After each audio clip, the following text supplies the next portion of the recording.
A long time ago, in a galaxy far, far away, the Jedi have lost. The Republic is no more.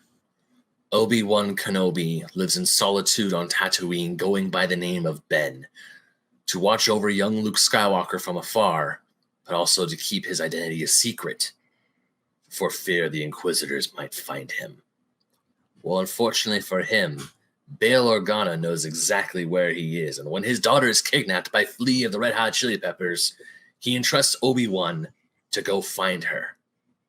He finds her, but then he uncovers a terrible truth.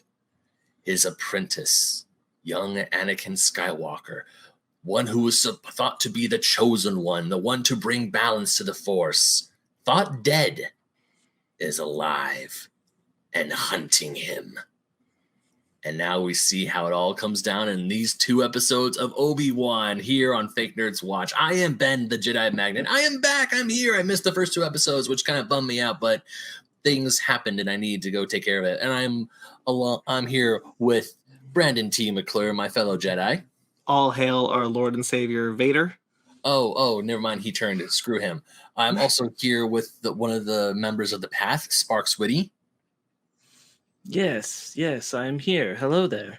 Yes, and I am also joined by someone we just recently captured from the Inquisitors, Ryan, DJ Tony Snark 616, you traitorous son of a bitch. Wait, I'm the one who just said Lord and Savior Vader, and he's the one who's the traitor? Well, I had this thing. Then I had this thing settled out. So I'm sorry. I threw your thing off. Yeah, you threw my bit off. Anyways, hello, gentlemen. How are all of you? Are you ready to talk some Obi-Wan 3 and 4? I'm excited to talk about Star Wars. I'm ready to talk about an episode I really liked and an episode I thought was fine. Me too. Yeah, isn't it unfortunately the way? Yep. And I'm so glad that we're all in agreement on the other episode because it was so good. It was so good, wasn't it, guys? It was so literally good. Just like 1, 2, 3. Yeah. Oh. It's the 6-hour format. It's just like one of these hours ends up just not being worth anything. I feel like every time I'm just like, I'm not gonna say there's good stuff. There's good stuff in that episode we'll talk about, but like, come on, man. Yeah, I'm not gonna say episode 4. I mean, obviously, in this talk, the episode 4 is the outlier. Episode 3 was like the one where everyone was like, yeah. But I would definitely say there are parts of 4 that I enjoyed, but it just did not give that emotional oomph that 3 did. I think.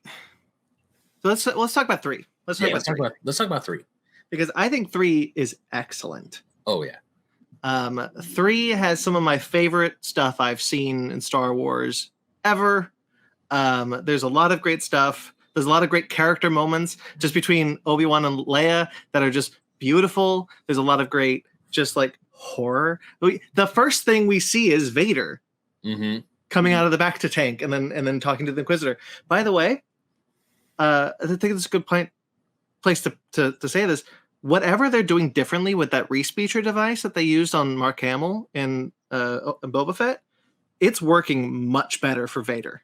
Yeah. It's 100%. Sorry, I started negatively. I'm not negative.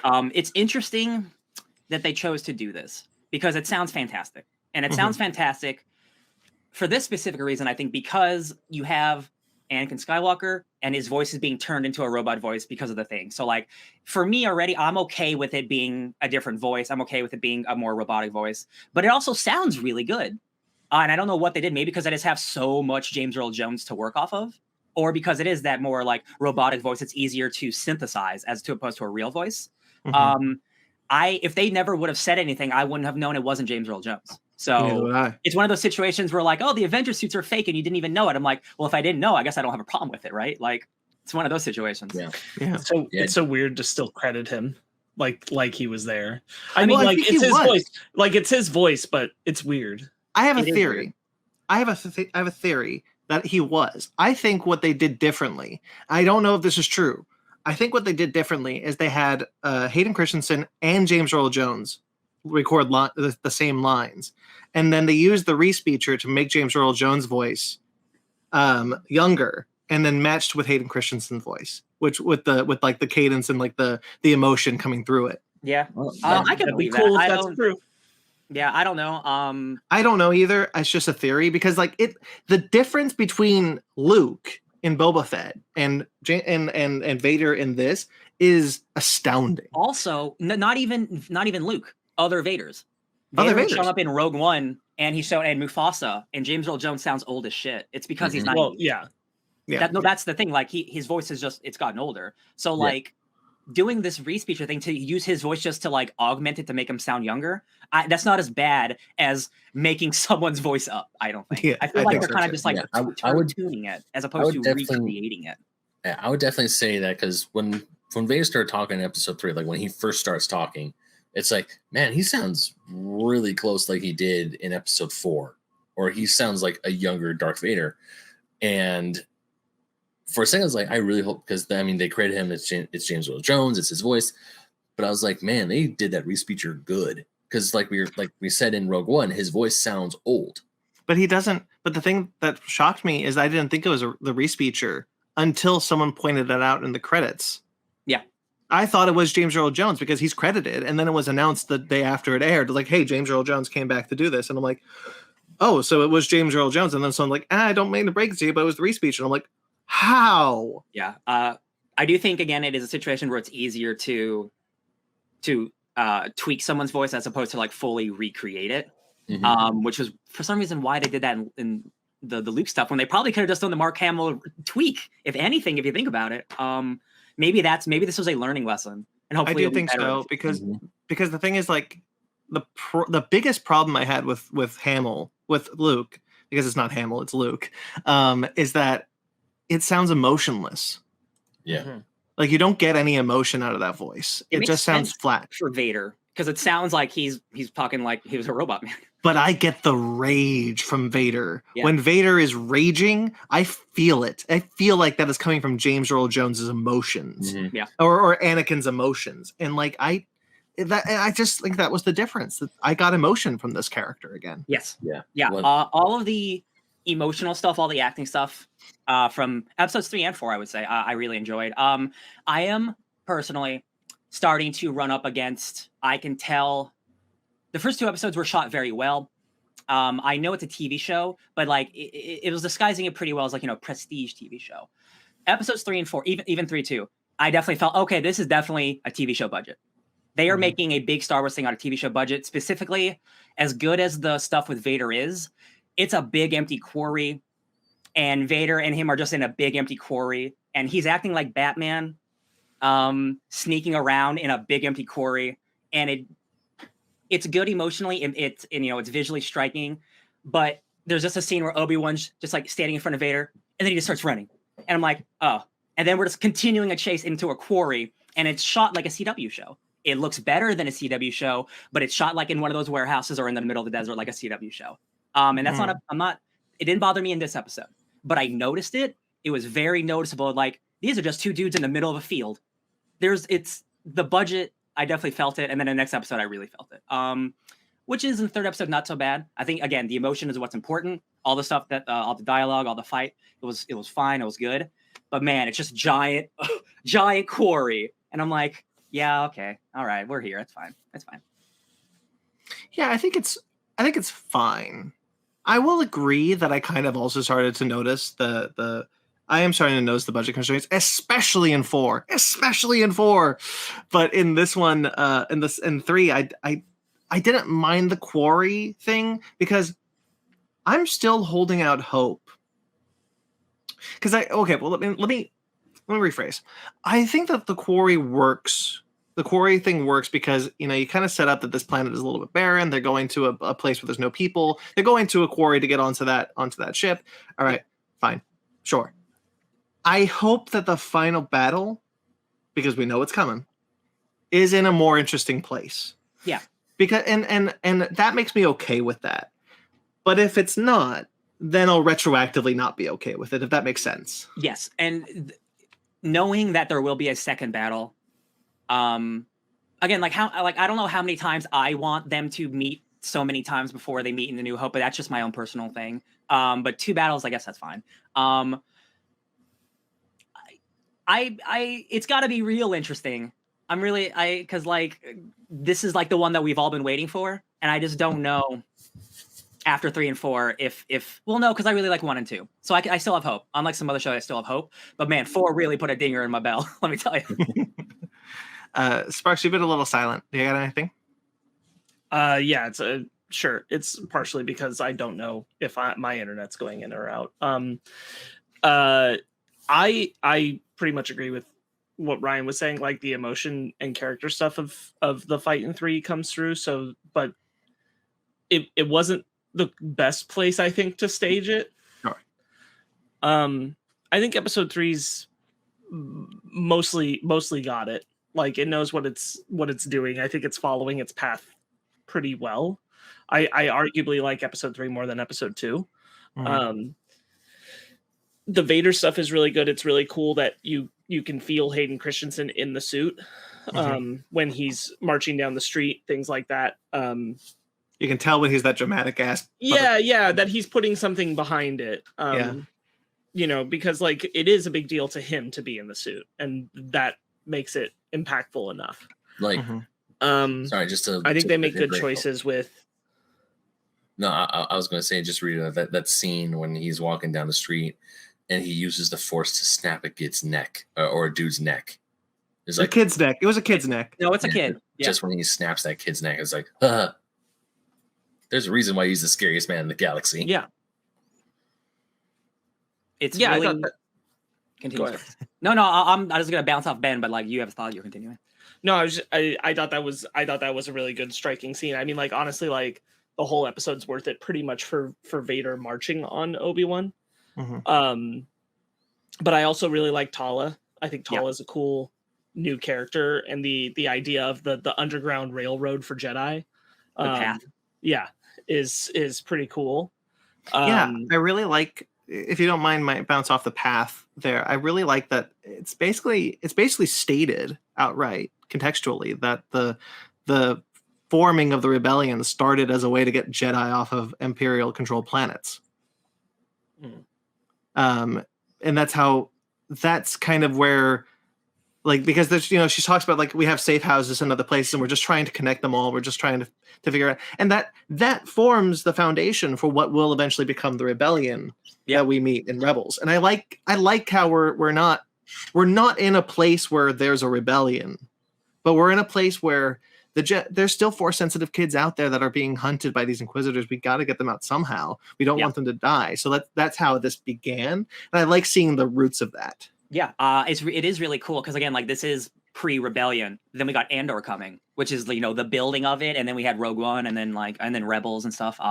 It is cool. Like it is really cementing every little spot before a New Hope of like this is how it happens. This is how rebellions are formed. It starts one way, becomes another way. And every character can matter to it, even if they're not there at the end. You know what I mean? Like the stuff with the path is really important to get to the stuff with the rebellion, and like that is really cool. Yeah, and you kind of see how because we know that from Rebels that the rebellion symbol, the Phoenix, came from Sabine. She created that symbol. And we see how we kind of get a hint of how the Jedi symbol evolved into that symbol. And I thought that the hints are there. They're not explicit, which is why I like them. It's not like this is hey guys, rebellion is happening. It's not explicit. It just kind of feels within the DNA of this show. And I just like the subtlety of it. Yeah. I just, because I played it 2 years ago, but then since then I got a PlayStation 5. So I re-downloaded Jedi Fallen Order to check out the new, PS5 edition of it. And the thing that immediately pops up is that Jedi logo that she slaps down in front of Leia. And I'm like, they're really pushing hard that Jedi logo. They want you to know that's an important symbol. And I'm like, it is a good looking symbol. It is pretty cool. It has never been pushed so hard in the films. No, because it didn't exist, or it did, but it's like not as. I guess they really wanted to be associated with like fallen Jedi, like the path, maybe, as opposed to just the Jedi Order itself. Yeah, we do see it in the prequel trilogy, but it's not in our face. Yeah. Which is kind of which is fine. I always thought it was weird that the Jedi symbol resembled the rebellion symbol, and now I know. Now I see like the context of how that happened. Dogs barking everywhere. My dogs just started barking too. I going back to talking about like James Earl Jones and the voice, they did a very good job. I think this is both in writing and possibly on the re-speecher of making Vader sound like Hayden's Anakin in the suit. Mm-hmm. Which is the same thing that you get like if you're reading the Darth Vader comics. They do a very good job of like I can hear Anakin in this Vader, and I think they're doing the same thing here. Yeah, I agree. There's the hatred in Vader's voice that you don't get in the original trilogy because you're not really supposed to. Like it's a very different Vader 10 years from this point. Mm-hmm. But you see him. You see, like I texted you this, Sparkz. Was like I love seeing his rage. Like we don't see him just as a tank filled with anger in the original trilogy, and that's kind of where I'd like to see Vader right now, as he's just kind of when he's like when we talked about it, he's marching down the street when he's walking when Obi-Wan says, "What have they done to you? What have you become? I am what you made me." It's just, oh my god, chills. Yeah. It was really impactful. It is really cool to see that again, and it'd be done even if it is on a smaller scale. Like something like this is something I really wish I would have saw on the big screen, to be honest. Like the meeting of the brothers again is something I was hoping that I could see in a big budget Obi-Wan movie. The fact that it is happening on TV is incredible. We are at a stage in life where we're getting just Batman and Superman, we're getting Luke, we're getting Vader just on our televisions like it's a regular TV show, and that's incredible. I'm glad they're treating it with the respect that it deserves because like it was really cool. And I definitely felt, like Brandon, Vader is not the monster that he is in the original trilogy because he's past that. He is just now the cold, emotionless monster that he has become. All that rage is between 3 and 4, and that's where the comics are great and why this is being great because it's like it's still him being the sad boy. He's still really sad, and like seeing the person who did this to him again, and seeing how weak he's become. Like, man, if he would have saw Obi-Wan and Obi-Wan as like a challenge, I bet he'd feel a little different. But he's like, oh my god, like I am the person I'm supposed to be because of you, you piece of shit. He's one-handing Obi-Wan. Yeah. Oh my he's god. Like, you're nothing. Like, you're nothing like to me. He's like Neo with one hand behind his back. Yeah, it's. Yeah, there's a bit in the beginning when Obi-Wan sees Anakin and he sees Anakin in the cloak and it's as he remembers him, and I think that's a brilliant scene that says to the audience, oh, Obi-Wan didn't know that Anakin was alive. We know that, but he especially wouldn't know that he was this monster in this metal robotic suit. So he thinks that like Anakin's alive. There's Anakin. I'm going to see Anakin. And when he sees Vader, he sees the guy in the suit. That's completely throws him by surprise. Like he knows it's Anakin because he can feel it through the Force. But he's like, oh my god, I had no idea. Yeah, and Ewan's able to Ewan McGregor, Obi-Wan Kenobi. I don't call him Ewan because we're best friends.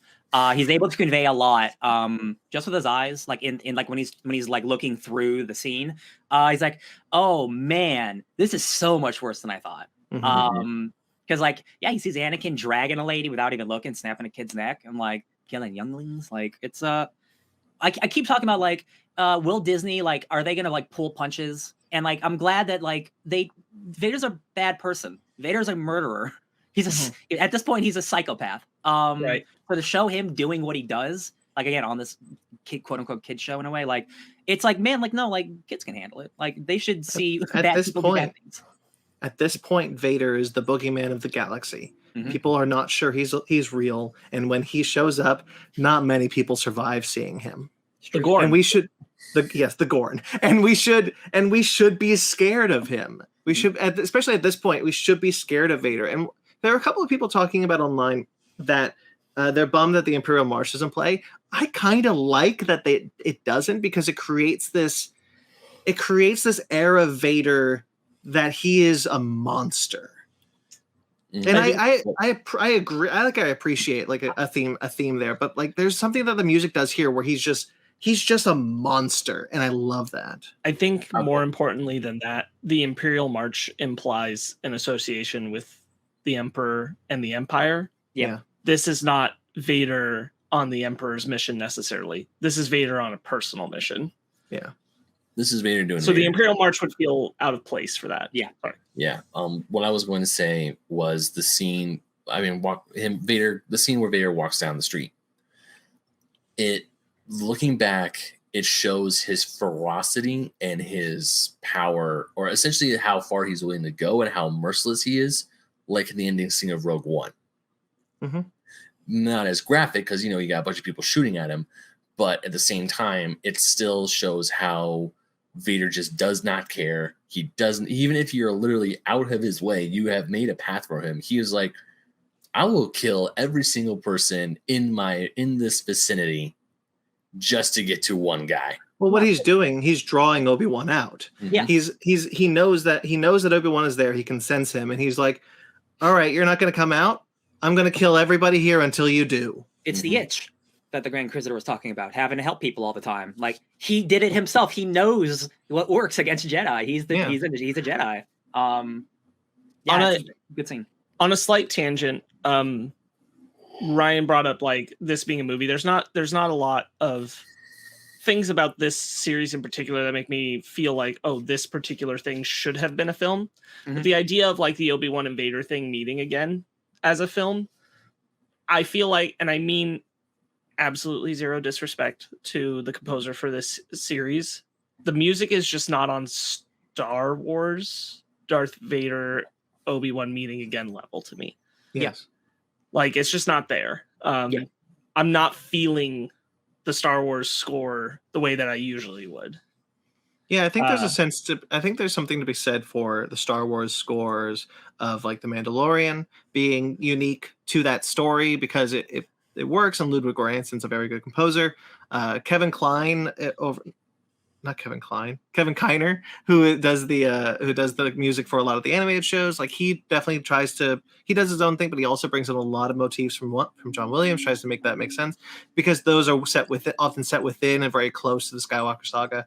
This one is the one that I felt like Kevin Kiner should have been a part of because you are dealing with Skywalker saga characters within that era that I feel like maybe this was one that you shouldn't have tried something quote unquote different with, like you did with The Mandalorian. It feels like they're relying heavily on that Obi-Wan theme a lot. And I do mean specifically like this episode in particular. I think episode 3, I'm like, there should have been there, if John Williams was here, there would be a song for this scene where Obi-Wan and Vader meet for the first time. There would be a scene to that, a piece of music to go with that you would think about, that you would think of, and I didn't feel that in this. Whereas I think the music in episodes 1 and 2 were perfectly good for exactly what they were doing, but it's this needed an oomph that it just didn't have, and I wonder if we'll get it. You're muted, Ryan. Thank you. I got dog's crazy. MVP to the loader droid. He can't talk, but actions speak louder than words. He was ready to murder those stormtroopers with a hammer. I loved it. He was. I want an action figure of that guy. I loved his look. So cool. Let's talk about Fleck. Oh, secretly the best character in Star Wars. Freck, not Fleck. Hey, what's up? I love the Imperials. All right.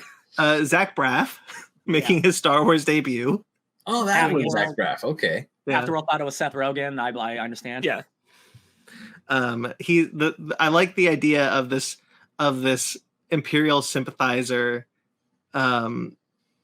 Definitely, everything around that character is really like he's one of the good ones because the Empire are very racist. They're very xenophobic. Most of all of the Empire is just based on humans, and he's like, oh, I love the Empire. The Order is great. Nothing wrong with the little Order.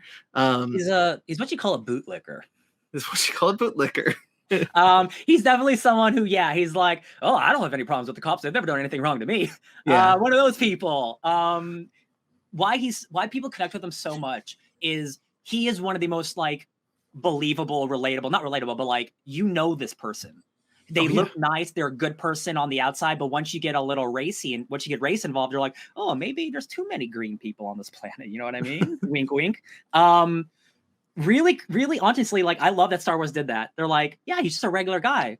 but he's racist. Well, there's also the little thing. He's kind of the embodiment of what Obi-Wan says to Leia when they're walking, is like, not all people are good, Leia. He really like yells about that. And like she says, well, I thought the Empire was helping people. It's like, well, there's some people in your father who are trying to help people, but the Empire, like, it just feels like a losing battle every day. And that really resonated with me. Like the second time I watched it, and then when Freck shows up, I was like, oh, that's Freck. They're talking about Freck. Yeah. And he had the Imperial band, like the bumper sticker. Yeah. the make the Empire great again bumper sticker. Yeah. Or make the galaxy great again. There's that. And then even when he's talking to the stormtroopers, he's like, hey, I picked us a few strays. You might want to check them out. It's like, there it is. But not even that. But the first stormtroopers he picks up that's a really good scene. Mm-hmm. That's a really well written scene that I loved hearing Leia talk to the stormtroopers about it, and how they have like their cover story is very, very good because Obi-Wan is bringing a lot of what he knows about Padme to this story. Mm-hmm. It says a lot about how Obi-Wan like feels regret when he sees Leia. He definitely sees a lot of her mother. Hey, we haven't seen any Jedi. I want to know one if I saw one. This is a pretty good line. Is this the episode, or was it last one where he says they had a family and he had a brother he didn't know? This one. It's this one? Yeah. That's like really cool. And like, I don't think anything will ever come of that, but it's just a nice little detail of like, oh yeah, he also was a kid once. Yeah. And it leans back into the fact that we know that Jedi can remember their birth. Mm-hmm. They're taken at a young age, and because of the Force, they have such long memories. And so he's like, it makes sense that like in his isolation, now that the Jedi Order is gone, his family is gone because he says, I found a new family.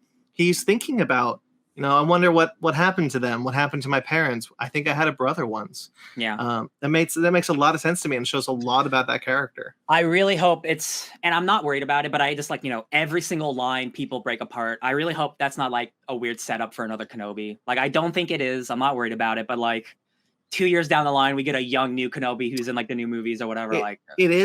It is a reference. Pablo Hidalgo talked about it. It's a reference to the fact that Owen Lars was originally supposed to be revealed to be Obi-Wan's brother in Return of the Jedi.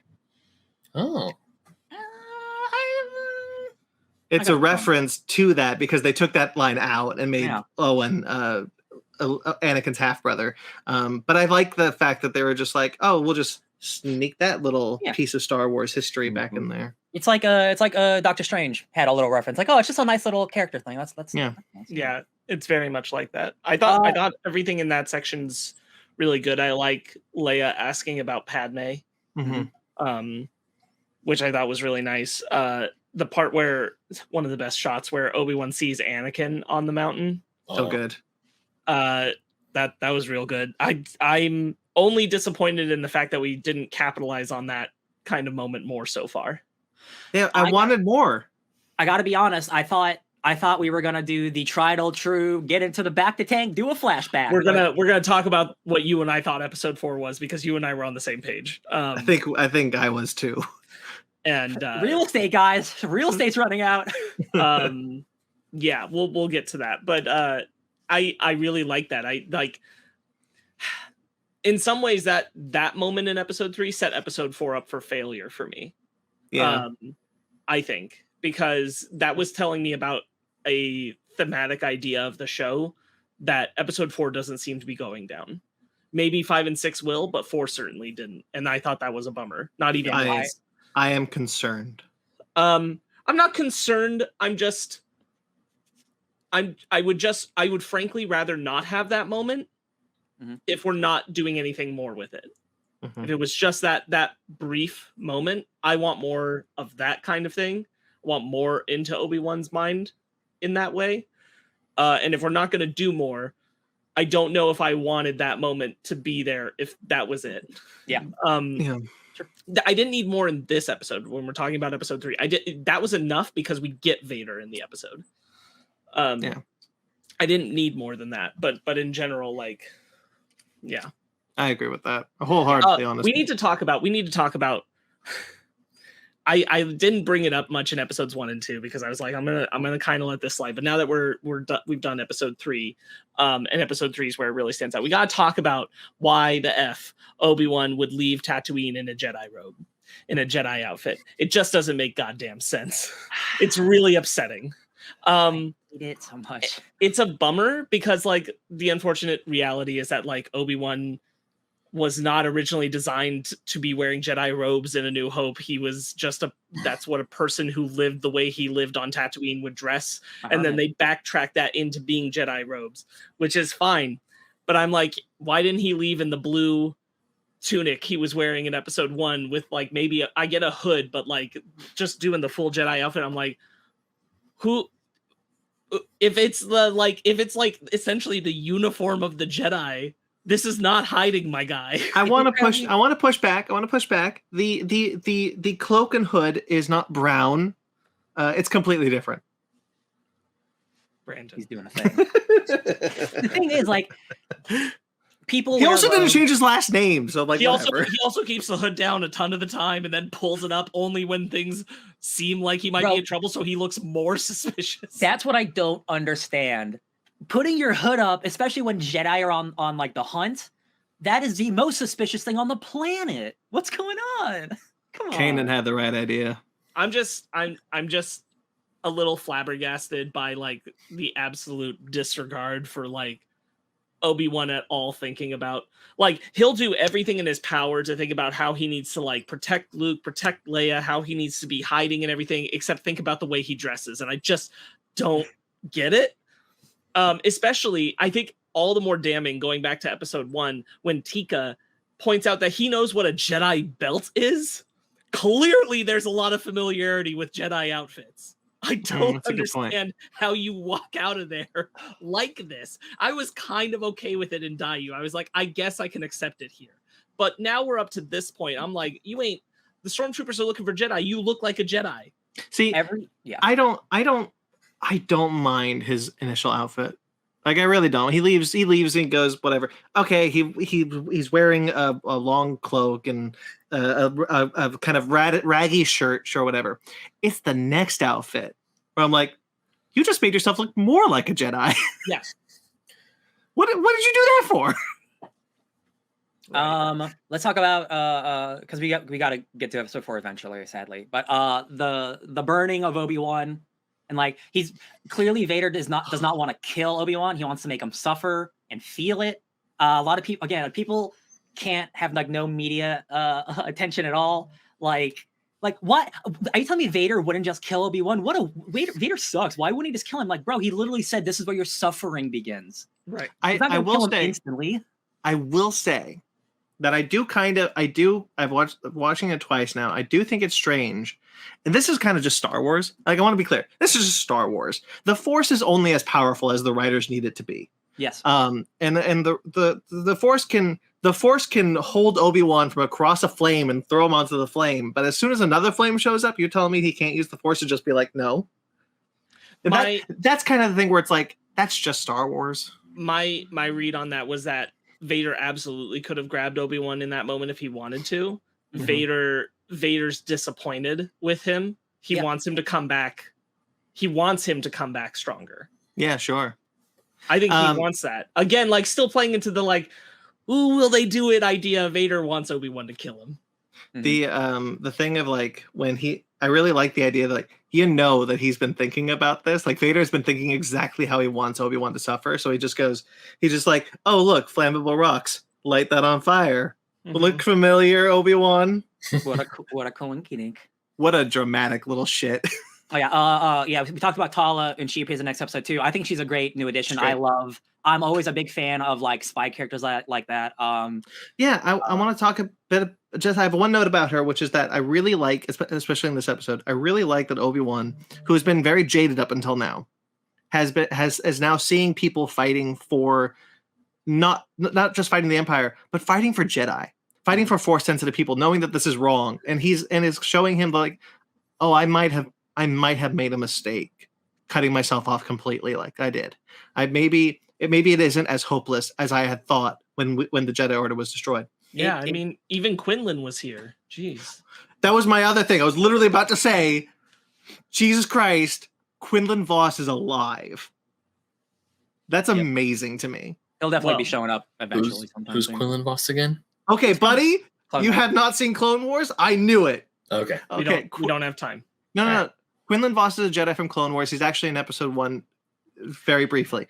But the fact that he is alive means to me that I don't even necessarily need him in the show. I don't need him in the show, but it says to me that he can show up somewhere else, and that's very exciting to me. I didn't say it was this show, but he's showing up in the next couple of years. That's all. Yeah, I'm excited for that because I like that character a lot. Ben Quinlan Voss was a big deal when he was brought to Clone Wars because he was big in like the old extended universe, and Legacy. It seemed that they wiped him out entirely, and then they brought him in Clone Wars. He's kind of like a cocky Jedi. Gotcha. He's Okay. cool. He's one of the cooler ones.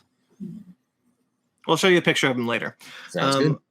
Why don't we go into episode 4 then? We can just end it here. I think it's fine.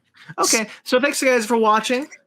So listen. I was gonna say I have one. I was just looking at my notes for episode 3. I have one other note, which is the lights in Vader's costume look better in the dark here than they ever have before. I really like how they play with lighting in this episode specifically. Also a little bit in the next one, but like how we see like the lightsaber hues and Vader's lighting. Very good stuff. I have one other note that I want to just mention. I really like how Obi-Wan says that the Force, how he describes the Force to Leia, feels safe. Mm-hmm. It's like turning on a light. Yeah. Okay, I am what you made me. Yeah. Okay. Episode 4. So we've all played Jedi Fallen Order, right? Yes, we have. Crazy how they just did that again, but worse, isn't it? Yep. So crazy. Oh wow! Like not even jokingly. Like it's the exact like they go up to he goes into the same hole. Like the same security thing. did not change. And this is after too. And when they're just like a Jedi will never go, it's like it's already happened. Actually, we've done this. I think that's why Vader's so mad. He's like, again with y'all at this place. The last time Vader was there. Yeah.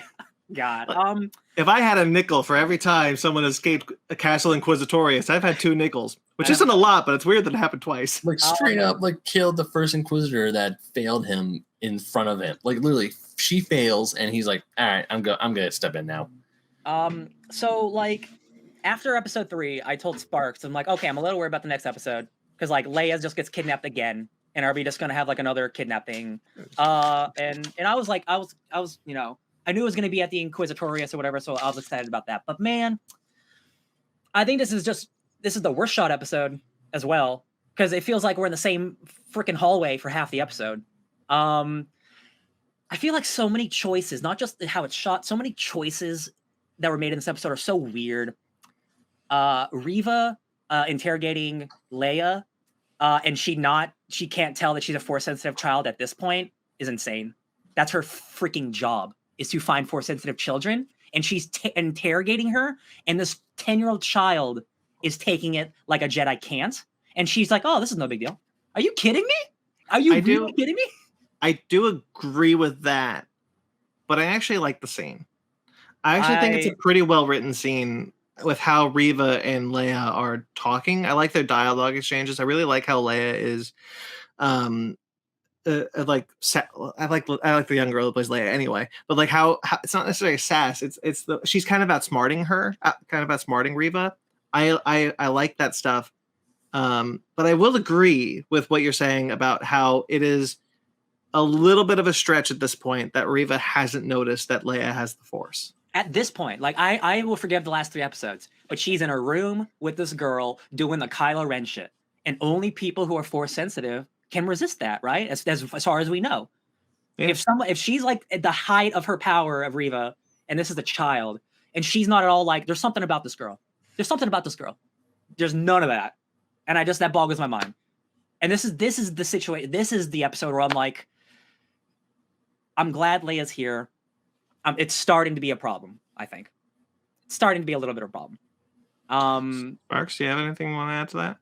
I don't think Leia being here is the problem. I think the problem is that this episode, the last episode, ends with Leia's going to get captured by Reva, is what it says. Mm-hmm. And then you get to this episode, and it's immediately saving her with no real stakes, no real character stuff. Mm-hmm. There's nothing really pushing characters forward in this episode. It's just Leia got captured. We got to go get her again. And there's not really like, I thought, as Ryan and I had talked about off air, I thought this was going to be the episode where Kenobi was going to be in the back to tank, and he was kind of going to have to like go through some stuff and reconnect himself with the Force. And the whole episode was going to be him healing, and the whole episode was going to be Reva seeing Leia, and in Leia seeing something about her past and thinking about her past because of the path. And we were going to get development on both of them.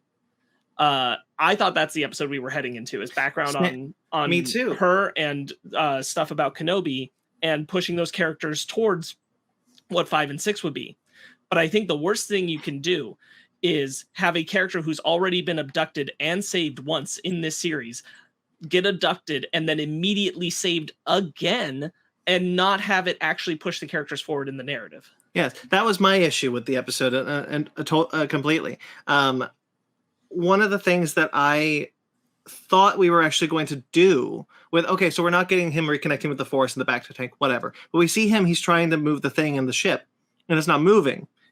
And I thought, okay, well, throughout the rescue, he's going to have to, like, you know, come to terms with everything, and like we're going to see some character growth as he's reconnecting with the Force. And no, the next time he uses the Force, he pushes water back, and he can use the Force again. He makes and a sound. He makes a sound before that. You're right. He does do the thing from A New Hope, which I think he's doing a good job of doing the acting of like, I don't know if this will work. Mm-hmm. Yeah, it's just, in some ways, this should have been episode 5, and there should have been something that got us to this, at least the saving of Leia part of it. Yes. Yeah.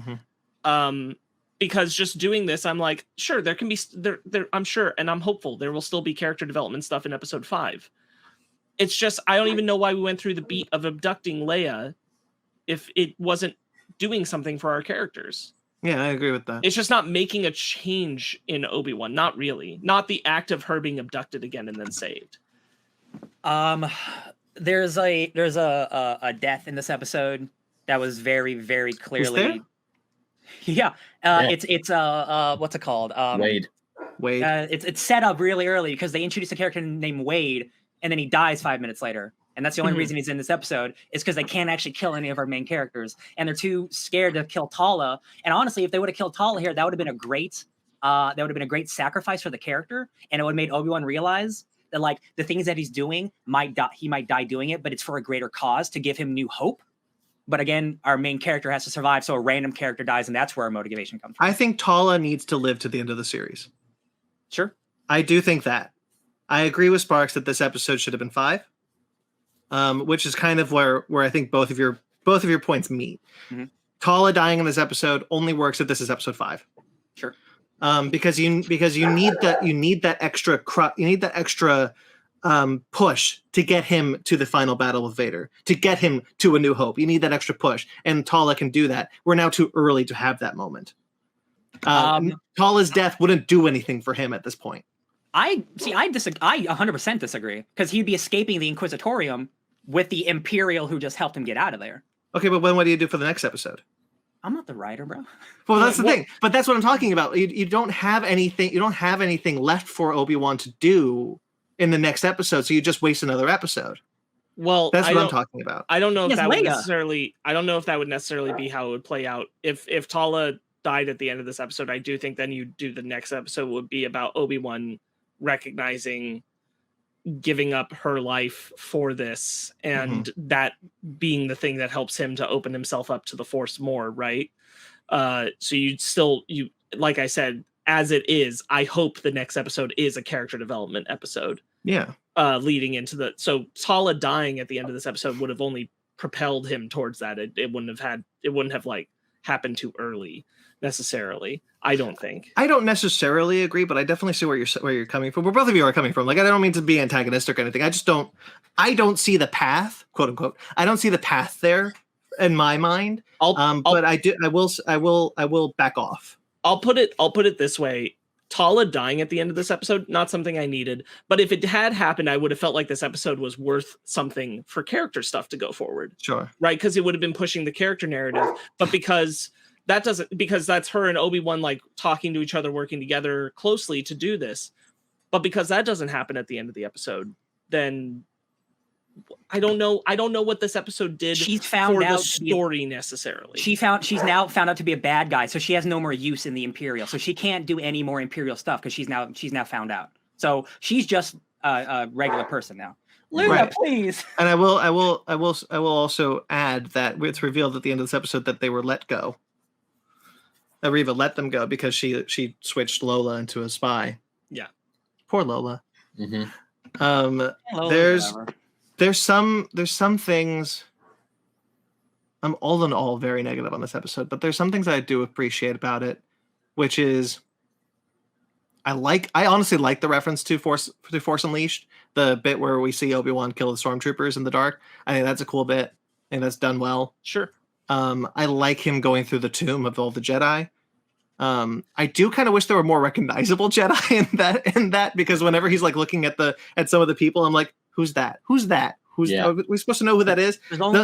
The impact that we're supposed to have is when he hits the youngling. That's the one where he's supposed to have like the impact. I think that works. The first one that you see, he's the old man with the cane lightsaber. I forget his name. From Clone Wars. But like I guess it's just supposed to be the impact of like, oh, they kill Jedi, but like that's their job. We know they do that. Yeah, I would have liked to have seen someone. That's the place where I think like the Clone Wars references could be done. Like you could put another Clone Wars. You could put other Clone Wars characters in there. It's hard because like all the most iconic of the Jedi, right, were killed in Revenge of the Sith, so they can't be here. So it's like Ki-Adi Mundi can't be there. No, Plo Koon blew up in a ship. Ayla Secura was downed on Felucia. Like Shaak Ti was through a book. Shaak Ti was killed like 4 times, and none of them were a time that could put her in this room. Deborah Chow has like a book of all the Jedi, and she's like, Who can I use? And she's like on page 76, the old man with the lightsaber cane, that guy. Okay, Kit Fisto was killed by Palpatine on Coruscant. Like there's just who do you pull? Like, wait, I got one. Punk. I got one. Go ahead. Yaddle. That'd be so funny. That would make this episode. That would make this entire episode worth it if Yaddle was like, ah. Yaddle survived Order 66. Wow. All right. Okay. So yeah. So I do like that, but I thought Quinlan would be in there, honestly. Oh, like the reveal that because we had the last episode, he's alive, and this episode he's actually dead. Yes, because again, like that would have been creating something in Kenobi, right? Because for a moment he would have thought my friend Quinlan is alive, and then immediately like, oh shit, no, he ain't. Yeah. I thought on the first shot on the far left, like there's a first one on the far left. I thought for a moment that was Quinlan, but then we never got close up, and I was like, I guess I was wrong. No, they've done the breakdown. They are all like super obscure or don't exist people, or some are from like legends that they just brought back to kill. And I'm like, okay, I guess whatever. I'm talking like that very first like wide shot. There was someone who like it was a wide shot, so I wasn't sure, but it looked like it could have been Quinlan. But then I was like, okay, so it's not. But that's what I thought we would do. And again, like would have created something. Yeah. O'Shea Jackson Jr. shows up. Yeah. As a Sagai. It was so funny. Because the weeks leading up to this, he's been like, because unfortunately the actress who plays Riva has been getting a lot of like racist hate and shit. So he's like, oh, and he's just like, just wait till you see my character. So everyone speculated he's Quinlan Vos. And then I went to IMDb the day before. It says he's Quinlan Vos on IMDb. So this episode, I was like, we're about to get Quinlan, and he shows up, and I'm like, I don't know about this one, guys. Yeah, he was just married to either a Jedi or a Force user, which I like that. I like that wrinkle again, going back to like how the path started of like, you know, he's doing this because he was in a romantic relationship. He was married to at least a Force sensitive person. Right. Yeah. I like his character. Honestly, I was kind of hoping for his character to do a little bit more instead of just being the guy who's like, we can't do this. Okay, fine, I'm going to help you, and then gets him out of the jam. If he had died, that would have made more sense. Yeah. No, I'm not saying it's something because going back to what Sparkz said, it's something. It's something. Yeah. Wade dying is nothing. It is the thing of like I don't like because it's so noticeable like when you introduce a character just to kill them. So like I'm glad like I don't like that they did it with Wade, but I don't know, it probably would have been more impactful if it was a famous actor or whatever, but like also him only being in the show for like 10 minutes just to kill him, like it bummed me out. Wrong on both ends, honestly. We're circling a drain that I want to just hit. Those speeders look like shit. They look like absolute garbage. I hated every single second they were on screen. Oh, I honestly didn't notice that. They are changing size. They are They are moving like they're not even like interacting with the environment. It was so clearly a fake thing. It honestly pissed me off, and I'm sad, and I'm very sorry to be emotional about speeders. CGI, but it honestly, because I expect better from Star Wars. I don't with Marvel. I'm sorry, Marvel, but I expect better with Star Wars. I've seen good CGI in fucking Boba Fett. Yeah, this was shit. I certainly did not have the reaction you did, but I also think I was kind of checked out on this episode already, so I wasn't looking for it as much. I gotta be honest, like I didn't notice, but I think it was because I was too distracted that Obi-Wan somehow walked Leia out under a big coat. Jesus, God, that is comedy and not good comedy. That is something like from like a Lord and Miller Han Solo script. Are you kidding me with that? Seriously, they're walking through a room of all and like Imperial. that. They don't even acknowledge in the moment that it's dumb or bad. They walk by so many troopers. Look, I don't care how every single other trooper. There was a scene where Obi-Wan and Tala and Leia were walking through, and there was this dude. You can easily see him point directly to Obi-Wan and Tala, and he's yelling at another Imperial officer. It's like, holy shit, he's literally pointing at these two, or at these three, and it's like, there they are, go get them. But then they don't happen until you hear Reva yell traitor, and then all of a sudden the stormtroopers go, oh, also, let's put our guns on these guys now. Hold on, someone yells traitor, and then they turn around. Just keep walking. Yeah, just keep walking. Not us. Yeah. Not us. Just be like point to that guy. Be like, no, that's the traitor. Kill him. Then just keep walking. People acknowledge like, oh, this is like a fun, like a New Hope, like homage of like, oh, it's like someone like in a Death Star type place rescuing someone. Like, sure, I get that. Why the hell did Obi-Wan not put on that stormtrooper outfit to go save Leia? Why was he continuing to walk around in his stupid Jedi robes with a little girl in Inquisitor base? Like stupid decisions these characters are making in this episode alone. I'm just like, did someone else write these episodes? Like, what happened in this episode? I can't believe it. I honestly thought that when he choked the stormtrooper, I was like, "Oh my god, is he gonna put on stormtrooper armor?" And then he just like walks and you see the stormtrooper dead in the water. I'm like, "Oh wow, screw you." Tala, she's walking with a guy and she takes him out, surrounded by people, and no one heard or suspected anything. Oh yeah, like, she's talking to Obi-Wan, and like she's admittedly like, I guess they're not in earshot if your hearing's that bad. if you're deaf. this alone was like, man, this. The quality on all around for me was just like it heavily dropped. And like you look at like the visuals of Star Wars are always so grand. And I understand that this show does not have the same budget as Jedi Fallen Order, but we've seen this planet before and it looked a lot better. We've seen this planet before and it looked a lot better. Looked a lot scarier too. It's just, and again, it's the type of thing where like it's cool to have synergy, but like clearly there wasn't enough synergy because we're just like copying. Like we're just doing the same thing. And like going back into like part 3, well, I liked seeing Mustafar. I thought that looked really cool. I thought Mustafar looked good with the castle. That all looks good. But you go to this, and we're seeing Nur, and we've seen Nur in Fallen Order, where it's got a clear sky, and we see the planets going through, and like the water is clear, and like it's just murky water with gray skies, which they've done because like, oh, it's just a gray day on Nur because we don't have the CG budget to do anything interesting with this damn place. And I'm like, if you're going to just copy Fallen Order, at least do something fun with it. You didn't. In fact, you did the same thing up to the water, filling the hallways. Yeah. I would have, if you're gonna do that, like maybe put more fun Fallen Order stuff in, like a droid or like or something.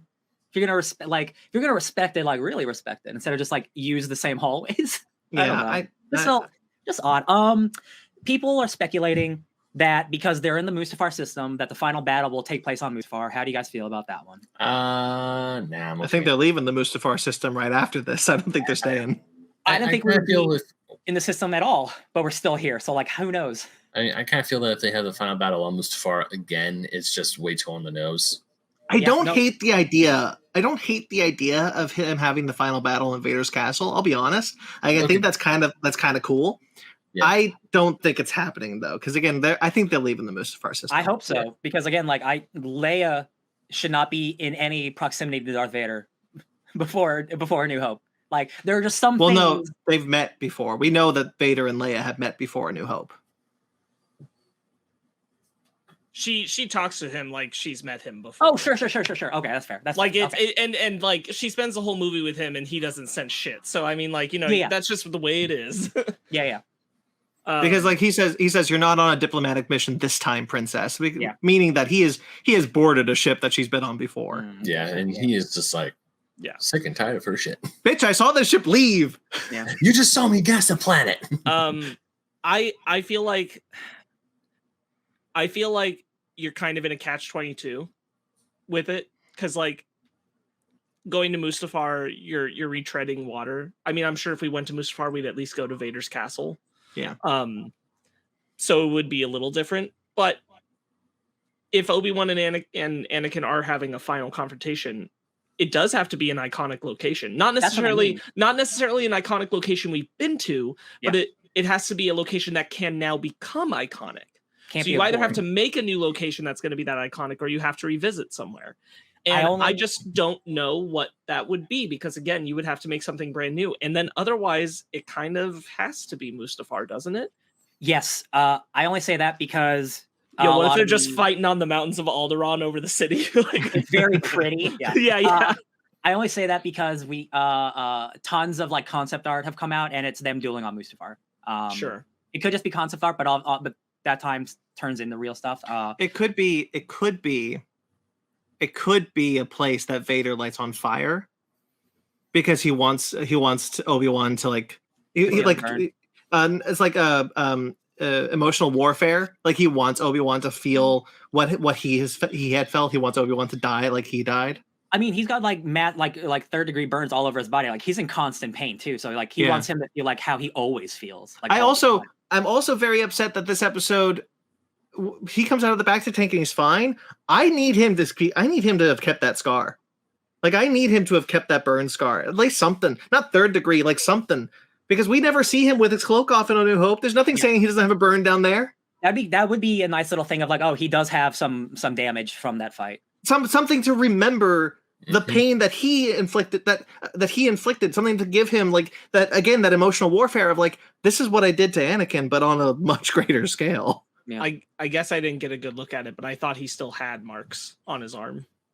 The second time I saw it, I didn't see it. I guess there still could be there because she does like, oh, you're getting out too quickly, but it seemed like he was fine. When he gets out, I'm pretty sure we only see him like to here. Yeah. And most of it's here. So I just assumed that he still had marks there because we were still seeing the marks when he was in the tank. And also you can tell like he's favoring one arm over the other, because like when he's practicing trying to use the force pull something on a ship going to the castle, the Inquisitor's castle, it's straining him.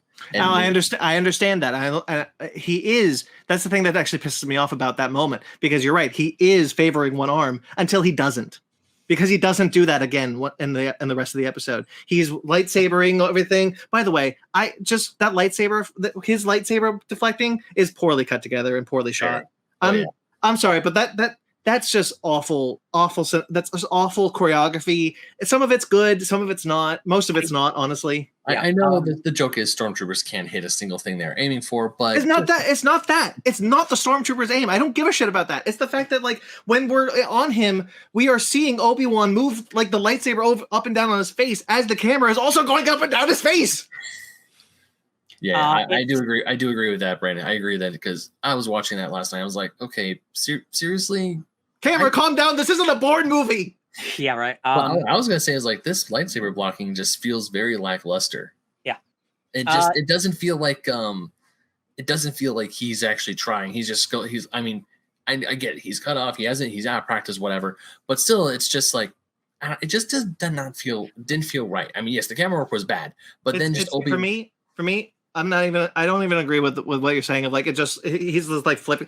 It's all camera work for me. Everything is camera work and editing in that moment. It's all, to me, that's the thing that really makes that scene stand out as bad, because otherwise I think there's some good stuff where he's like deflecting, like he like throws the blaster at the thing. I think that's kind of cool. He's like, there's some when it's like doing wide shots, I think that's pretty good. I think that's good stuff. It's just when it's doing close-ups and the lightsaber is just flipping about in front of his face and I'm like, what are we doing? There's a nice like the story that it's trying to tell of how it's been a long time. It's been a long time since he's had to do this before. Use a lightsaber to deflect bullets. So at the start, he's not good at it, and then over time, he gets better at it. I see the narrative they're telling. It's shot poorly, but I am able to tell what they're doing, which I guess is nice. But yeah, it doesn't. Besides the one shot you're talking about, where he like does the thing to the thing to open the thing or whatever. Again, white shots. I think they look fine. Yeah. It's just the bits when we're doing close-ups on his face. And the lightsaber is also close-up on his face. When Vader comes in after Reva stomping in, like, you know what would happen if you failed?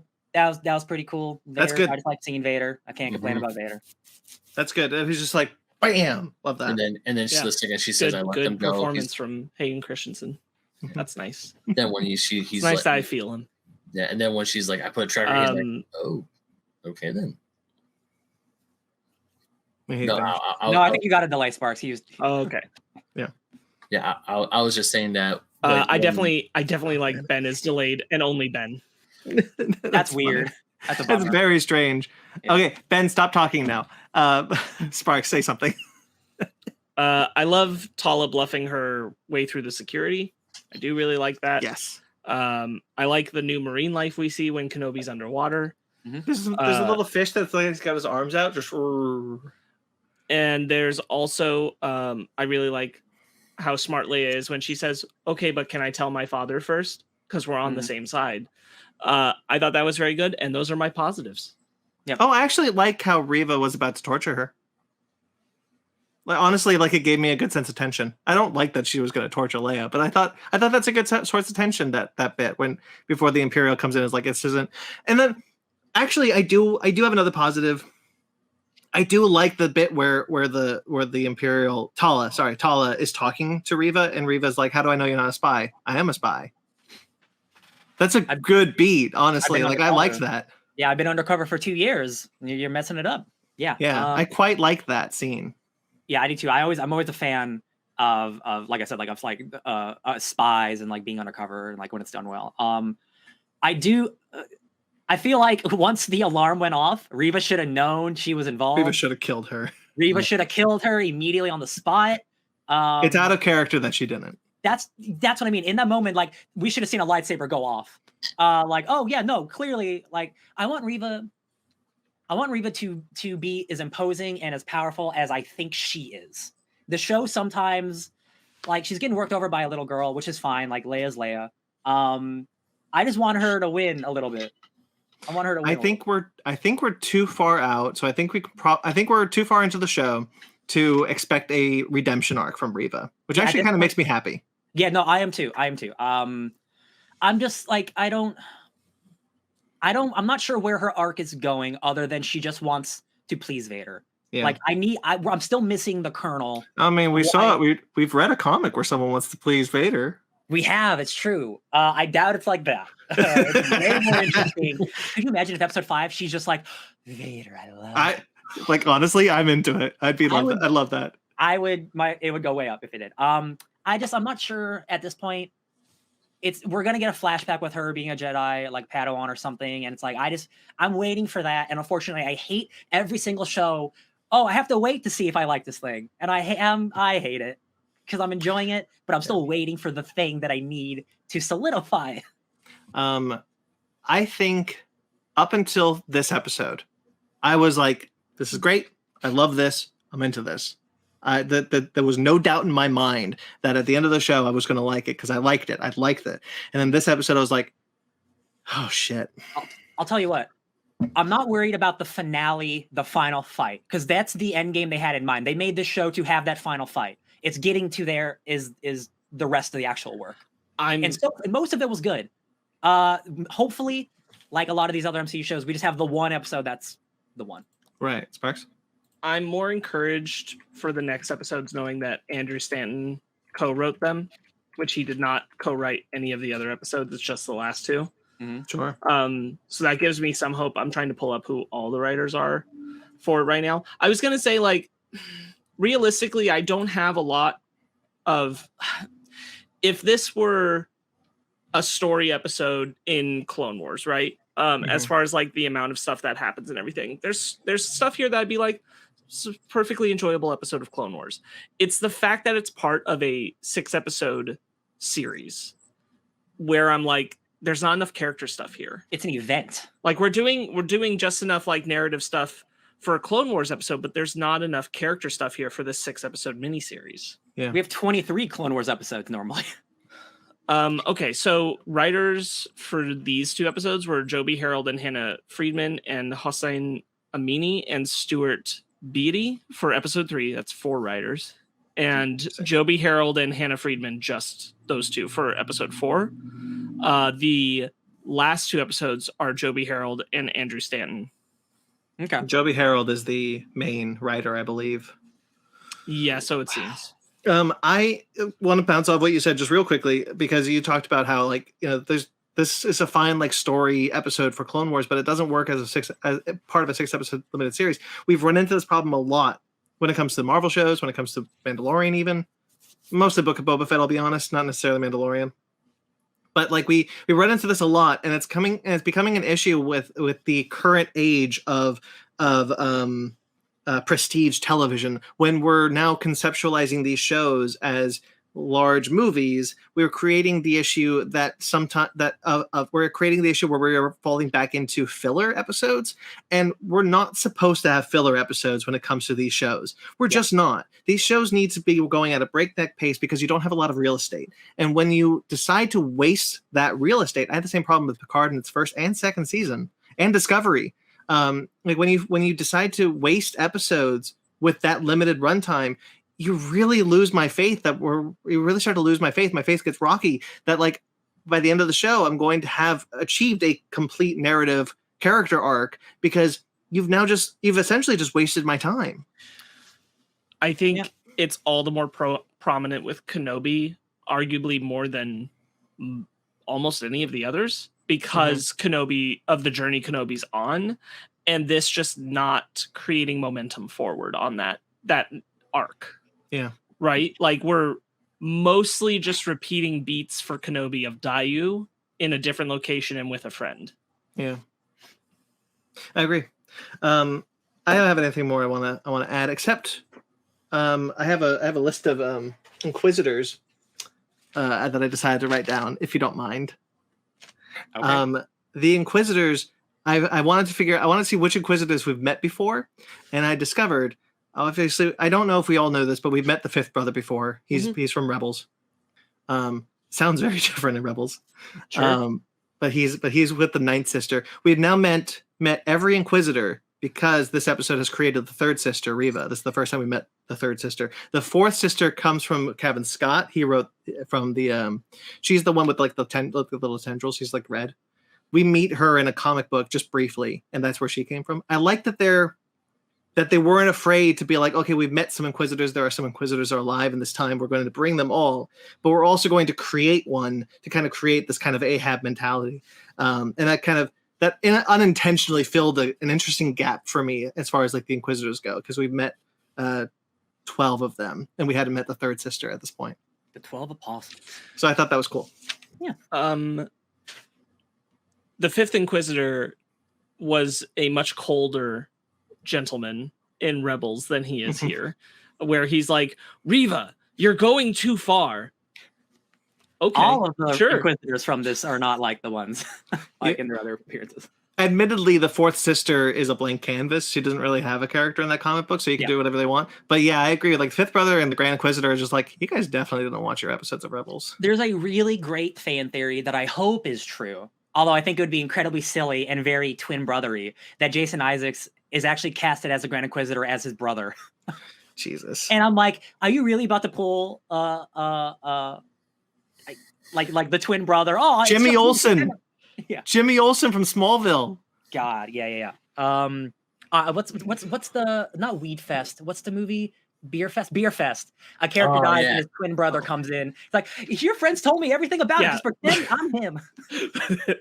It's done very well there, because that's like comedic parody. Yes, and it's yeah. I hope it's not that. It's like, I just thought of you opening the door on the Smallville one. Is he his cousin? He's his cousin. Yeah, your cousin Jimmy died. Here, you inherit his name and his career. You look exactly like him. Yeah. Here's his camera. God. You're fated to be just like him. Anyway, all right. So, I'm good. 2 episodes left. We got to get some flashback stuff. I feel like I almost feel like as fans, like it's like owed to us. I know it's a weird thing to say. No fan is owed anything, but when you make something that's about these characters and it's about their legacy, you got to have stuff about their past. It's so important to who they are. So if we don't get any past stuff, not even Clone Wars stuff, I don't even need specific, just stuff with them talking to each other in the past, any kind, I'm going to be pretty bummed. Because why did you get Hayden Christensen then? Honestly, like I'm not gonna say we need flashbacks, but we need like Vader, non-real world storytelling, like what we were talking about, like him seeing Anakin on the mountain, something that's getting in his head that's allowing him to interact with either actually Anakin or a perceived idea of Anakin or something like that. Like we need that on some level. I won't say like flashbacks are a must, but like some More engagement of that idea has to be here. I agree. I agree with that one, Sparkz. Look, I want a Clone Wars flashback so damn Oh, me bad. too. Me too. But like, I'll even take, to Ryan's point, like I'll even take, like, you want to like create like a window in the Jedi Temple and just film the two of them sitting there talking. I'll take that. You want to just do what Sparkz is talking about, like of them maybe like through the Force talking to each other, or like just as like haunting Obi-Wan, just having a conversation, like a nightmare, like that. That's cool. I'll take that. Also, like if we're not getting Qui-Gon at the end of this episode, I'm going to call foul. Yeah, we're definitely. I'm just trying to think. End of the season. Sorry. Where it makes the most sense to have him. Is it pre-battle? Is it during the battle? Is it post-battle? I think I will take the bare minimum of he gets back to Tatooine and Qui-Gon is there. Yeah, I'll take that. mm-hmm. The question is, do you think Obi-Wan needs the guidance of Qui-Gon before his battle with Vader at the end? Maybe. Because like that he would be needs a to have good his scene. hope restored. Is it going to be restored before the battle and that's why he battles him? Or is it after where he's like, I've lost, now I know what my real job is to protect Luke? That's a good point, because I do think the battle, as far as where I am right now, the battle needs to happen. For me, the battle needs to come from a place that Obi-Wan thinks he can turn Anakin back. Yes. I don't believe that the battle comes from a place where Obi-Wan is trying to defeat Vader. I think it needs to come from a place where Obi-Wan thinks he can bring Vader back to the light. That's where I want the battle to come from. And I do think, Ryan, you're onto something, that hope that Obi-Wan feels could come from Qui-Gon. Like Qui-Gon says, it's not too late. And it's his fault. Qui-Gon's the one who told him to train him, so he better say something. Yeah, it is Qui-Gon's fault. Oh my god, that'd be great. Qui-Gon, he shows up, he's like, yeah, my bad. No, because like Dave Filoni said this really well, like what the Will of Fates actually means. Like Qui-Gon's like, if I had trained the kid, you wouldn't have turned dark. Just leaves. The 5th episode is actually it's just a spiritual fight between Obi-Wan and Qui-Gon. Like, if you would have trained him this way. God, that's the dream. All right. Shall we be done? Let's be done and hope for more, for better, for the fifth brother. Hope for better, and I still think the Grand Inquisitor's coming back to life. Well, he's not dead. They've all but confirmed it. I know. They said we're not gonna do anything to contradict canon. I saw that too. I just feel like, what's the point if we're 5 episodes in? How is it going to even matter at all? What's the point? We'll find at the end of the episode, he's just in a cast. At the end of the season, he's just in a cast. Ow! Or he's just pulling it back to tank going, this sucks. They X-Men 3 The Last Stand It. He's in a different body. He's in Jason Isaac's body. He's in Jason Isaac's body. But with Rupert Friend's voice. Yeah. Oh, Jesus. F that. Okay. So that'll do it, guys. We did it. Obi-Wan Kenobi. 3 and 4. We'll be back for 5 and 6, the last 2 episodes. So stay tuned for that. Hell yeah. There's plenty of more Fake Nerds watches. If you guys wanted to like this video and you want to subscribe to this channel, you can check out all sorts of Fake Nerds Watch episodes that we have, such as Miss Marvel one's coming soon. By the time the next Obi-Wan comes out, the first Miss Marvel will be out. We got a Boys coming. That should be probably around the time that this is out. You'll see that. Plenty of Star Trek Strange New Worlds is coming. There's what else we got? We got Umbrella Academy on the docket. There's the Stranger Things one. Stranger Things one is already out. It's done. There you go. Woo. Cool stuff. All the content. plenty of stuff, guys. And you can check out other shows on this channel as well, such as Basement Arcade Pause Menu, Animation Station, Fake Nerd Book Club, and of course, our mothership show, the Fake Nerd Podcast. We go live every Sunday. Every Sunday, we 8 or 9 at night. If you guys want to check out this coming week, because I believe Sparkz, you're getting this up. So you're getting this up quickly. Yeah. So this will be up before the next episode, which will be Jurassic World Dominion. Just check that out, guys. That's coming. And the next episode, Lightyear. So stay tuned if you missed Jurassic World Dominion. Don't worry, Lightyear is coming. Buzz. The new Buzz Lightyear movie.